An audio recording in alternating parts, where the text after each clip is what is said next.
চেন্নাই টেস্টের তৃতীয় দিনেই মোটামুটি বাংলাদেশ দলের হার প্রায় নিশ্চিত হয়েই গিয়েছিল, কিন্তু তারপরও চতুর্থ দিন দল লড়াই করবে এমনটাই চাওয়া ছিল সবার। কিন্তু সাকিব শান্ত জুটি ভাঙার পর বাকি ক্রিকেটাররা যেভাবে এলেন, টি-20 মেজাজে ব্যাট চালিয়ে উইকেট ছুড়ে দিয়ে এলেন, তা ছিল হতাশার। লিটন শান্তদের এমন অ্যাপ্রোচ কিভাবে দেখছেন বিসিবি পরিচালক ও কোচ নাজমুল আবেদিন ফাহিম? আমার মনে হয় যে সাকিব এবং শান্তর যে পার্টনারশিপটা, সেখানে আমরা খুব ভালো একটা পার্টনারশিপ দেখছিলাম কিন্তু, এবং ওরা খুব বল বুঝে বুঝে খেলছিল।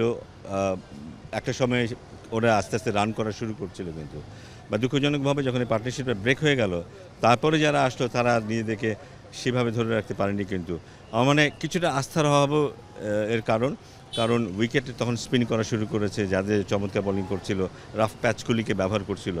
সেই রাফ প্যাচে এই বোলিংয়ের বিরুদ্ধে ব্যাটিং করাটা খুব কঠিন, এটা মানতে হবে। মানে সেই কারণেই আমরা একটু আক্রমণাত্মক ব্যাটিং দেখেছি আমাদের ব্যাটারদের কাছ থেকে। হয়তো লিটন কুমার দাস কিংবা মিরাজ এরা সাধারণত এরকম জায়গায় এসেও ভালো ব্যাটিং করে।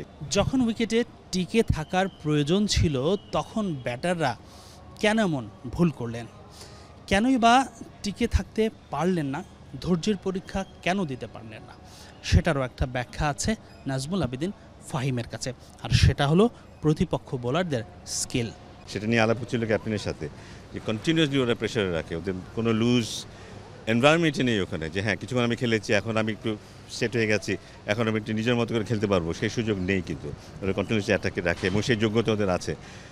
এইসব মিলিয়ে বোধহয় প্রথম টেস্টে বোধহয় কিছুটা অভিজ্ঞতা অর্জন করলে বলবো আমি এরকম দলের বিরুদ্ধে ওদের ঘরের মাটিতে খেলার। তবে আমি আশা করবো দ্বিতীয় টেস্টে আমরা আরেকটু বেটার খেলবো, কারণ এইটার অভিজ্ঞতাটা আমি চাইবো, সেটা দেখতে চাইবো, ইতিবাচক কিছু দেখতে চাইবো দ্বিতীয় টেস্টে। কালকে একটা নিউজ দেখেছেন নিশ্চয়ই, যে সাকিব আল হাসানের ইনজুরি নিয়ে একটা নিউজ বিতর্কিত, যদিও এটা টিমের সোর্সে কেউ বলেনি, ভারতীয় ক্রিকেটার বলেছেন, ধারাভাষ্যকার। আসলে কি ওনার কোনো ইনজুরি প্রবলেম আছে? একটু যদি ক্লিয়ার। না, আমার মনে হয় না কোনো ইনজুরি প্রবলেম আছে, কারণ ও ইংল্যান্ডে অনেক বোলিং করেছে এবং খুব ভালো বোলিং করেছে। ইন টার্মস অফ আউটকাম ভালো হয়েছে, 9টা উইকেট পেয়েছে 2 ইনিংস মিলিয়ে, এবং সেটার কন্টিনিউশন এখানে করছে। আমি জানি না, হতে পারে টায়ার্ডনেস থাকতে পারে একটু, ফিঙ্গারে টায়ার্ডনেস থাকতে পারে একটু, বাট ইনজুরি আছে বলে আমার মনে হয় না। হাসিনুর রহমান, যমুনা স্পোর্টস, চেন্নাই, ভারত।